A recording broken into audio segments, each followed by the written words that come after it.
Dalam episode Di Antara Dua Cinta malam ini, Safira tidak tenang bila harus menunggu di rumah saja menunggu kabar dari pihak kepolisian tentang keberadaan Julian saat ini. Akhirnya Safira pun pergi di mana tempat Julian diculik. Dan begitu paniknya ketika Mama Gina, Sisi, dan Rania tidak melihat Safira di rumah. Akhirnya mereka pun menyusul Safira di tempat kejadian. Safira begitu terkejut ketika melihat mobil yang mirip dengan mobil penjahat tersebut, dan Safira telah menghafal BK-nya dan memberitahukan kepada Mama Gina, Sisi, Mama Gina dan Riana pun begitu sangat syok mendengar penjelasan dari Safira.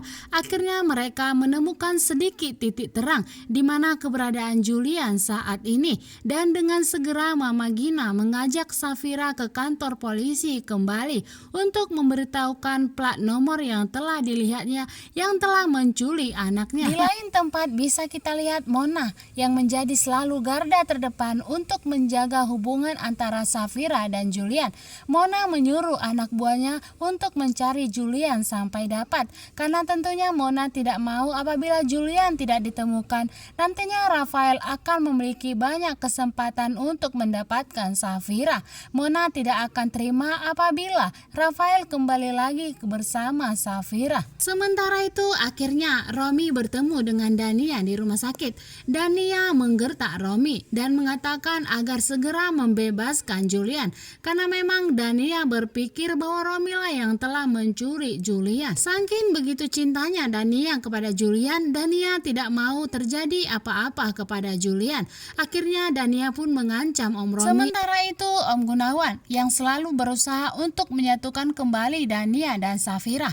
Om Gunawan mendirikan sebuah perusahaan di mana perusahaan tersebut merupakan warisan untuk Safira dan Dania. Sebagai rasa bersalahnya kepada Pak Abdi, tentunya Om Gunawan akan melakukan apapun untuk menyenangkan hati Safira dan Dania.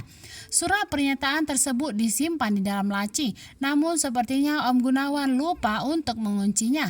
Akhirnya Mama Lestari yang semakin curiga kepada Pak Gunawan telah menyembunyikan sesuatu, mengunjungi kantor Pak Gunawan dan melihat sesuatu. Safira, Mama Gina, Tante Wulan, dan Sisi akhirnya segera pergi ke kantor polisi untuk memberikan penjelasan tentang di mana Safira telah melihat plat mobil yang telah menculik suaminya tepat di depan salon. Safira meminta kepada pihak kepolisian agar segera menyelidiki kasus tersebut, karena memang Safira begitu khawatir terhadap keadaan Julian saat ini. Mereka telah kehilangan garda terdepannya, di mana Julianlah menjadi tempat pengaduan mereka dan tempat mereka berlindung. Kita berharap semoga nantinya pihak kepolisian segera menemukan Julian, menemukan cinta sejati Safira, agar bisa melindungi Safira dari kejahatan Om Romi dan Dania.